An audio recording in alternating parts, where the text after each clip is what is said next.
politika muna sa Cebu. Oo, sa ano, tanungin natin si Dale Israel. Nandyan po siya sa Cebu, no? Dale, anong update dito sa Bari 4 versus Garcia?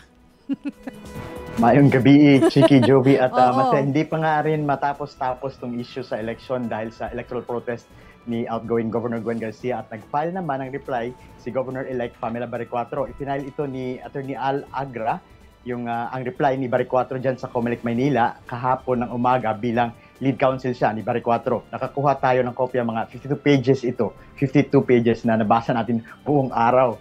Ang sabi ni Baricuatro ay wala umanong ipinakita na specific examples ng anomalies, electoral fraud, irregularities o vote padding o malfunctioning ng mga ACMs sa mga presinto na kasama sa ipinoprotesta ni Garcia. Higit 1,400 ito na halos lahat ng presinto sa buong probinsya. Hindi man na ilagay ng detalye na tinutukoy na election protest kundi mga aligasyon at spekulasyon lang na without basis. Dinescribe din ni Baricuatro na isa itong fishing expedition na typical para sa mga natatalong kandidato.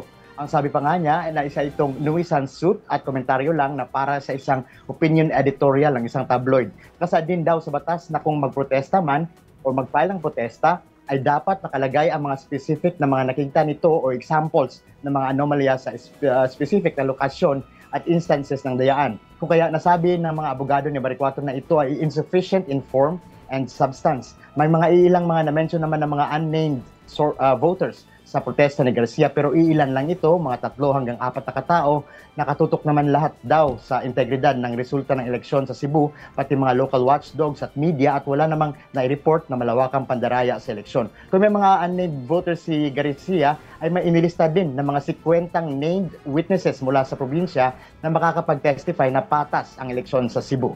Yan lang muna dito sa Cebu. Balik sa inyo dyan sa studio. Daghang salamat, Dale Israel. Thank you. Okay.